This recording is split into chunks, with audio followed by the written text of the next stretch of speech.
everyone. Today, I wanted to talk about feminine energy.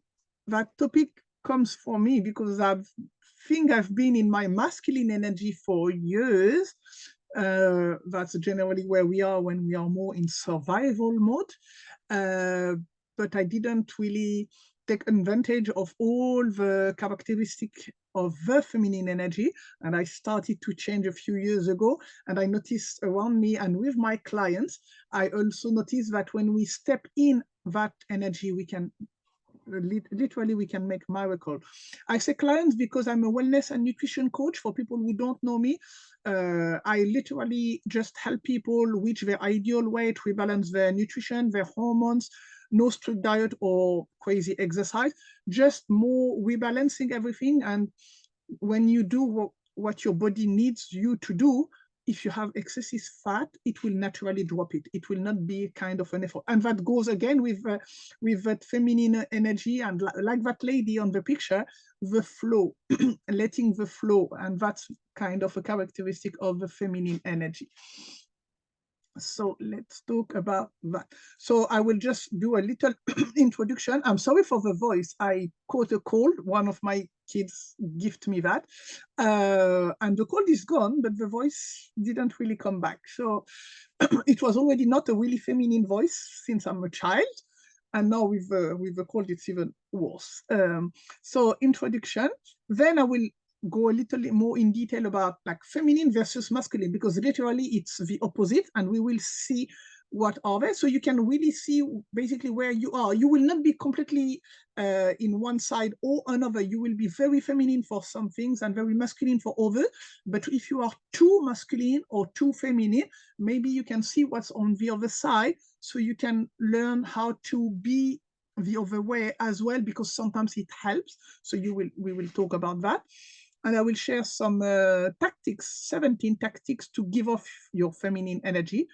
And someone I follow on social media, Instagram and Facebook, she shared a lot about feminine energy. She's a healer, and I will share some of her posts. She shared like 5 things to stop doing to heal the feminine energy. So I will share her tips.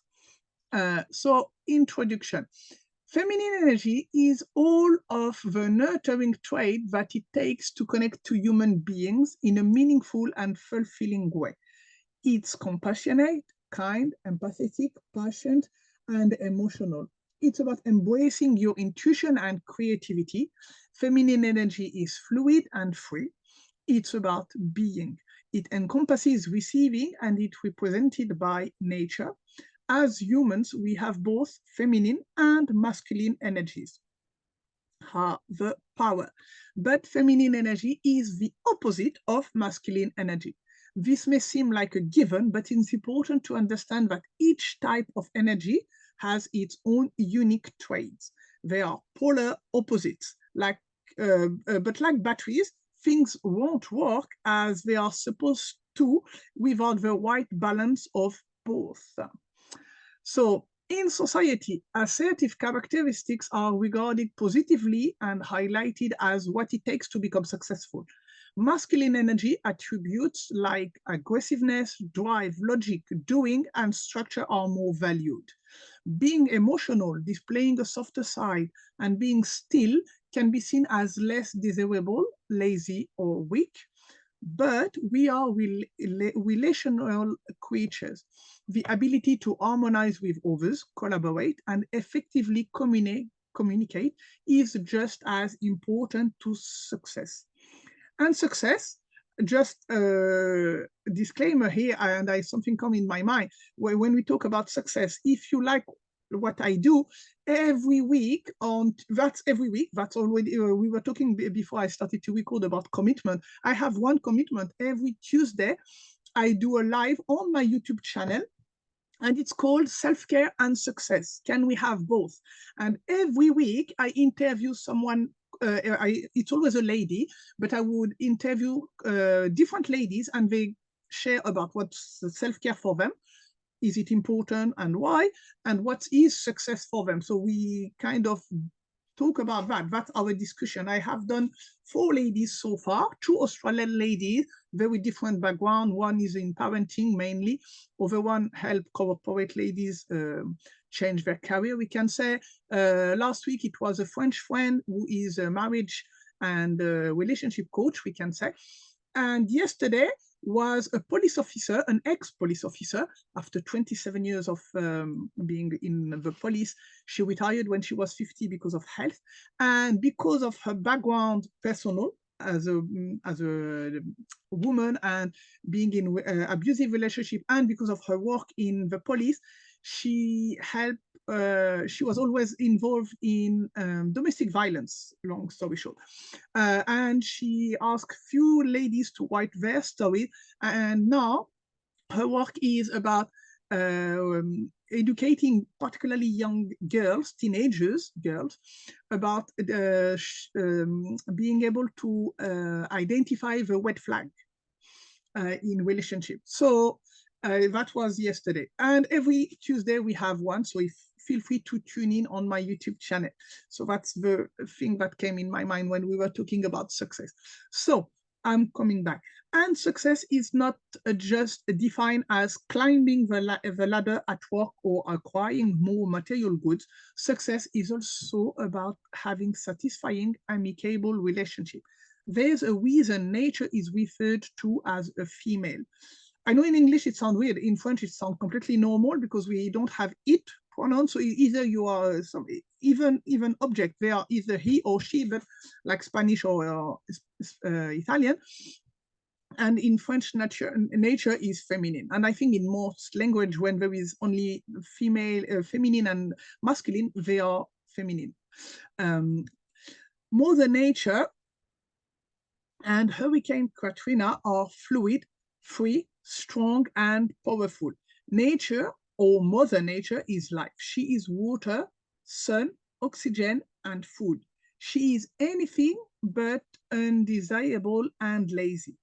As women, we are interdependent. We need each other. The traits of feminine energy makes it possible for human beings to compromise, forgive, work together, and resolve conflict.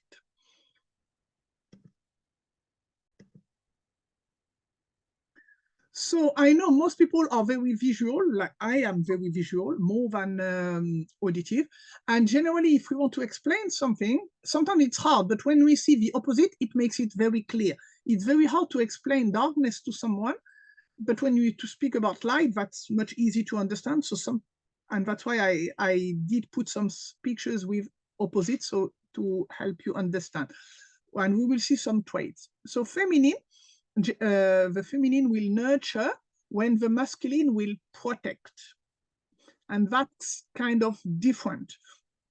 The feminine energy will receive when the masculine will give. And that's when often where the problem is, because a lot of women, they do so much, they don't accept to receive. And if you see even physically, even in our private part actually, and how to conceive a baby, the man will give and the female will receive. And sometimes we don't accept to receive. We see that as a weakness. And there is a lot going on about the receiving and the giving. And with some people, when you accept to receive, you feel you are in debt with them. So sometimes, yes, it's better to not receive, to not be in debt with them. But refusing to receive all the time make us very likely to go for a burnout or something like that. So that's a big one, the receive and the give one. Be and do, soft and hard. So that's kind of a caricature, but that kind of explain everything.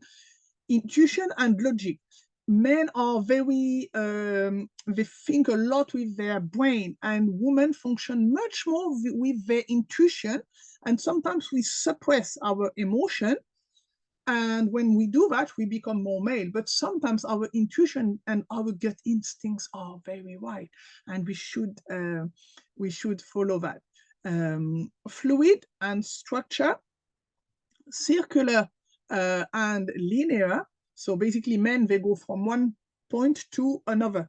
Women, they would more go from one point to another, but doing circle and coming back and doing it again, but in another way or better way. And then again, so that's more us and nature. And for men, it's more man-made.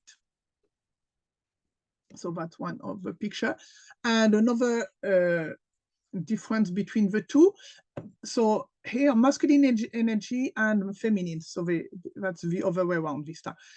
So men would be much more logical thought when the woman would use intuitive feeling.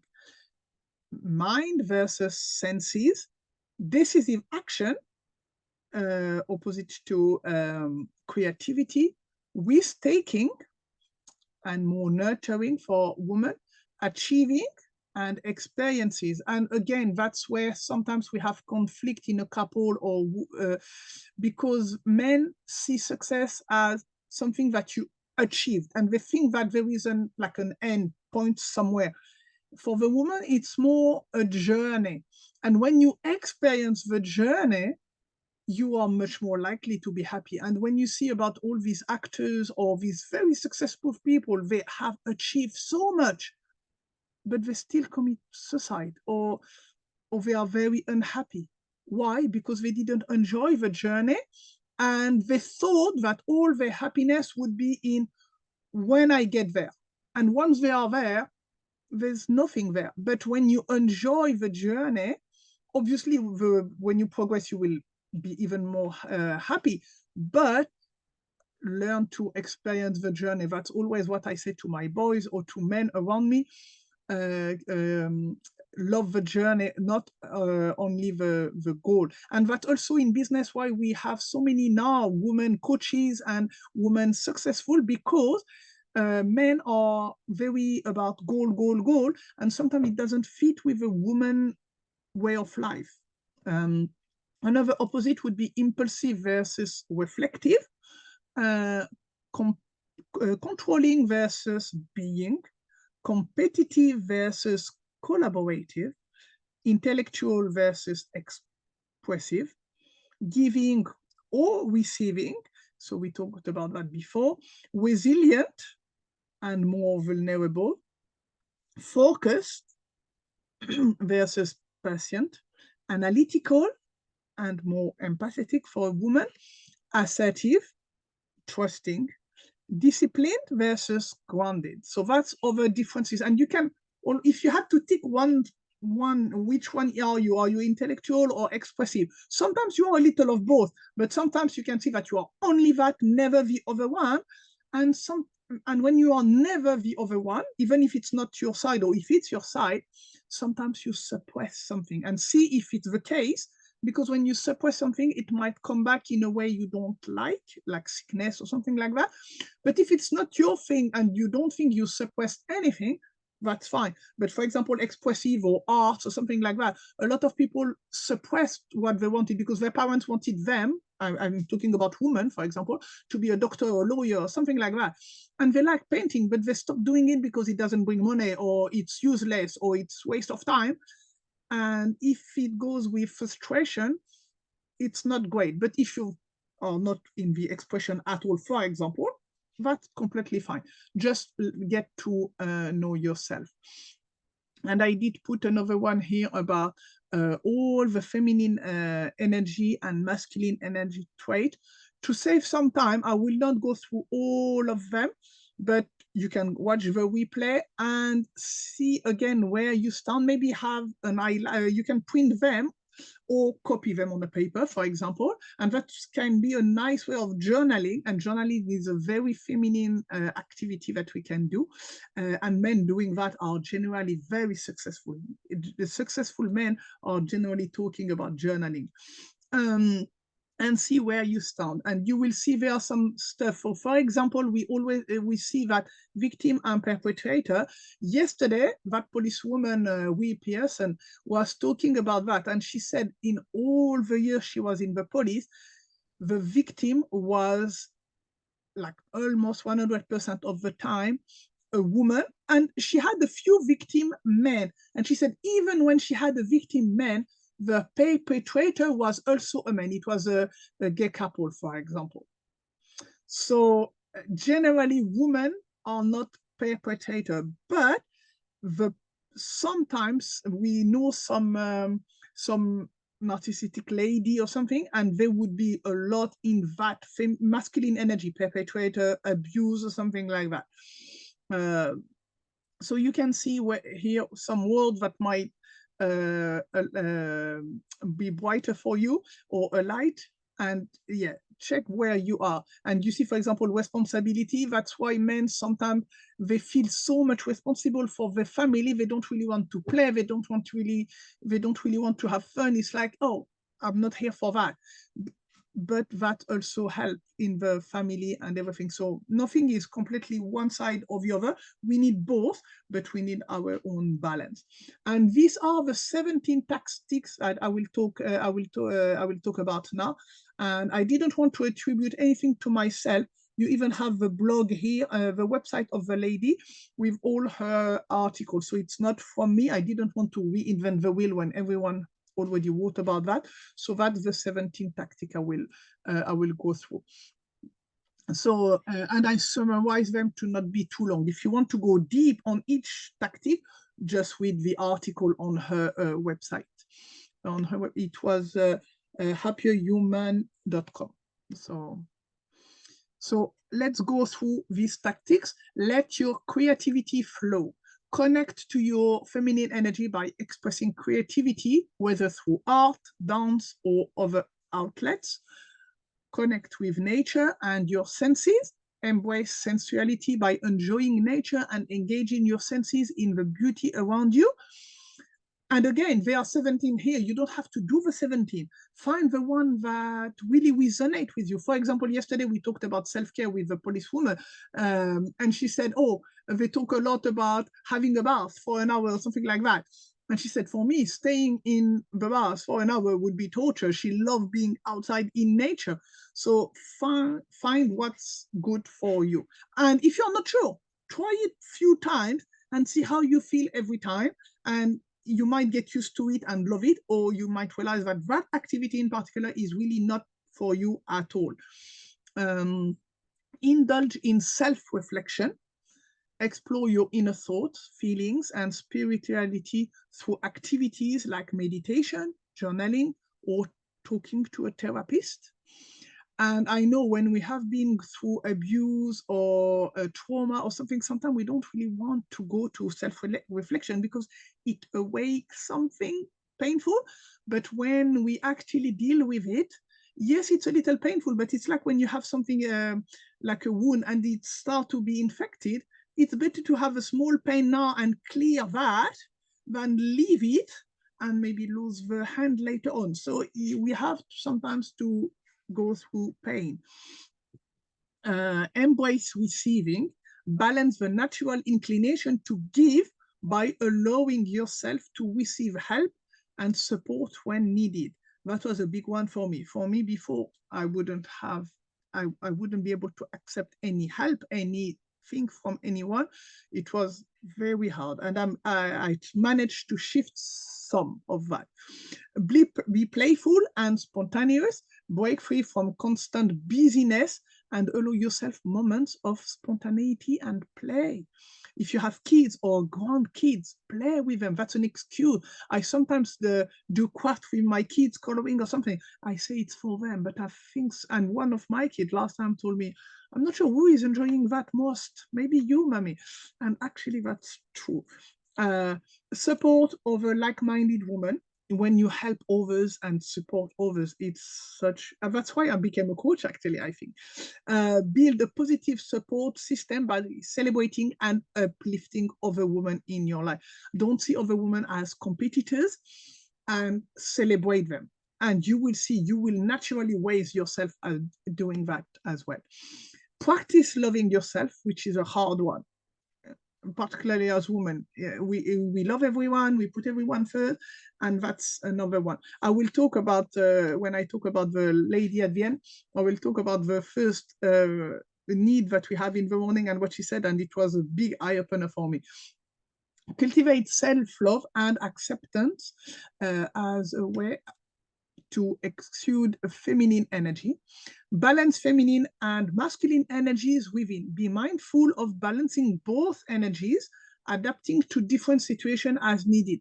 And again, about balance, we often talk about work-life balance. You will never have a work-life balance. Don't even look for it. It doesn't even exist. Some weeks or some days, you will have to be much more focused on your work. If you have a deadline in 3 days, maybe tell your family you will not be that present. You are focused on your job. And the other time, you might be much more focused on your family. If you have a day off, make sure you enjoy that family. And that's how long-term you will have a balance. If you are sometimes there, and in between, if we see the average, you are in the middle. So never be too much here and too much there, and never try to stay there. It's like you know, heartbeat. If you always be like that, you are dead. We don't want to be dead. We want to be alive, but not like that either. That's very tiring to go from one extreme to another. And I've been there too, so that's very hard. Do things that makes you feel grounded. Connect with nature by walking barefoot, swimming, or enjoying the peacefulness of a sandy beach, for example. Enjoy more rest and peace. Embrace compassion, acceptance, and forgiveness as qualities of feminine energy, promoting a sense of peace. That's another big one for me. I used to say I would never forgive you to some people. And very like, I don't understand someone making a mistake or something like that. And I kind of changed getting older as well. Be conscious of your femininity. Practice mindfulness to experience the present consciously, recognizing and appreciating your feminine qualities. Understand, embrace, and express your emotions. Break free from societal norms and understand and express your emotions without judgment. Just a little disclaimer about the emotion. Yes, it's good to express, but there are some people that will use them against you. And when you know there are these kind of people, maybe don't express your emotion with them or around them. Still protect yourself. And protecting is a male characteristic, but we also need that. Otherwise, they abuse us much more easily. Laugh more. Share laughter to create positive energy and connection with others. Own and cherish your beauty. Define your own standard of beauty and celebrate your uniqueness. Allow your intuition to guide you more. Trust your intuition and take the time to think through decision, embracing the feminine energy of insight. Give yourself me time. Reconnect with yourself through meditation, prayer, or yoga, prioritizing personal time for inner reflection. And last one, reflect on your strengths. Recognize and embrace your strengths, reflecting on how they positively impact your life and others around you. So that's the lady I'm following online. She's called Rosaline Batul. She's the healer coach. She's doing many things. And I love many advice that she gave. And one day she was talking about feminine energy in her life. And she said something kind of funny, but it hurt as well at the same time for me because it was so true. She said, that's for women, and men have the same physiological need anyway, but when you get up in the morning, what's your first physiological need? Most of the time, that would be wee-wee. But men would go, what do women do? Oh, let me put the kettle on. Oh, one of the kids was doing her homework and oh, can you help me? She will see some laundry on the floor. I will fold that. She will hold herself very long, and when she wants to finally go, I have a friend who told me, oh, I always do that, and then finally when I go, they are all awake in the house and they don't let me go, and physiologically that's not even good. That's how we get infection, and also that's a very wrong message that we are sending to ourselves and to our own system. If you get up in the morning, your first intuition or your first even physiological need is to go toilet, you should go toilet. Because when you don't, you are telling your system, yes, I heard you, but I don't care. I don't acknowledge you. I will put the kettle on before, I will do that, I will do that. And when you do that too often and too long, if you are about to marry a bad guy, for example, your gut feeling would normally tell you something. But this gut feeling that, oh, and your intuition that you suppressed all this time doing something else, they might say, if it, imagine little minions in your system, they would think, well, there's no point telling her, she will not listen to us. Let her marry that guy and fail. And that's very often what happens. So yes, that's what she shared. And the day after she shared that, I went directly to the bathroom when I got up, and I was about to fill a little pot with water to water my plant, because I could see that the soil was hard, a little dry. And then I thought, your plant can wait 2 minutes. You need to listen to your body first. And it's still hard. I don't manage to do that every day, but yeah, work in progress. So stop doing these 5 things to heal your feminine energy. Stop over explaining or justifying yourself. No is a full sentence. It's powerful. It reminds people that they can't control you. You don't need to explain your boundaries if they don't, if you don't need to explain your boundaries. Sorry. If they don't, it's simply because they don't want to. You don't need to figure out why either.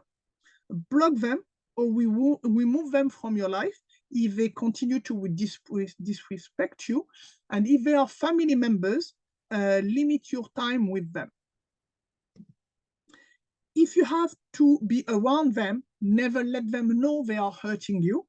Just smile and walk away. I have a friend, she has a very toxic mom and family. Obviously, she can't cut with them completely. Every time she go with them, she go to, because her mom lives not too far from the school of the kid. So generally, she go to the mom like 1 hour, half an hour before picking the kid. So she has a deadline. She can't stay too long. And it doesn't sound rude. Oh, I have to go. And the mom would say, oh, you don't want to stay too long with me. And when she goes, she said, I came to visit you, I wanted to see you, and it's true. And also, there is something you can do. I read that from someone else. When you are about to call someone or visit someone that might hurt you or like toxic, because these kind of people, don't call when you are in fear or you don't really feel great. Make sure you work on yourself first. And when you can see the smile or the desire to be good with them or to have a good relationship with them, even if you don't know it's hard, only then give that call or visit them. Because when you are in a good mood, it will be kind of contagious. And if it's not too long, they will not have the time to put your mood too much down. But if you go there or you call them, you are already in fear. And yeah, I know she will insult me again or something. It will happen. So that's another way. So let's go to number 2. Stop ruminating over past mistakes. Trying to humble yourself by constantly thinking about your past is only going to keep you stuck there. Really, you're just punishing yourself for not knowing better. That's like punishing a baby for failing to walk. Love yourself without judging yourself. If you remember past mistakes, give yourself the love you needed back then. Remind that version of yourself that you have learned the lesson, and life is better now. Number 3, forgive and forget everyone who's hurt you. You may think remembering what they did will stop you from repeating the mistake. Well, that's a lie you tell to yourself to keep yourself a victim. The more you think about someone who's hurt you, the more you'll keep attracting a similar scenario person in your life. Forgiveness is simply giving up hope that the past will change. You are super intelligent. You know what's good for you. You have the power to become aware when you are falling into old habits. Oh, I forgot the 4 and 5. No, normally they are somewhere here. Let me check. They are not in the right order. Oops, so I have them somewhere. I started on a PowerPoint and I changed my mind this morning. You see, that's another like jumping from one thing to another. And yes, so I will do from there because yeah, I wanted to use Canva instead of PowerPoint. So don't let people tell you who you are. No matter how good you are, somewhere in the world, you are a villain in someone's story. If you spend your life people pleasing, you'll never experience true freedom. God wants you to live a fruitful life. Show people who you are by being confident. Let your energy speak before you talk. And 5, believe it's better to be powerful than a people pleaser. Power doesn't mean greed or corruption. It's love. The more powerful you feel, the more love you give and the less control you want. Perfectionism, and that was a big one for me. I even told my son in France, my son is 21, 29, the one I have in France. I have 4 little ones in this country from 6 to 12. But I used to tell him, oh, if you can't do it perfectly, don't even start. Don't do that. Don't do that. Perfectionism comes from this need to control. And about control, when my son in France went through cancer twice in 2021 and 22, I had a lot going on, obviously. And I learned how to manage, with the help of a few other coaches, my emotional wound. And that's why I even created a course about emotional wounds. And one of the wounds have the mask of a controlling person. And that wound is rigid. We want to control, basically, we want to control everyone. And that's not a great place to be. That's very tiring.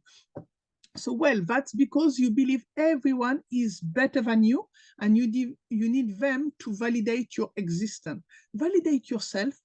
You can do it. You're so good at it. So let me come back to my presentation. I think I was there.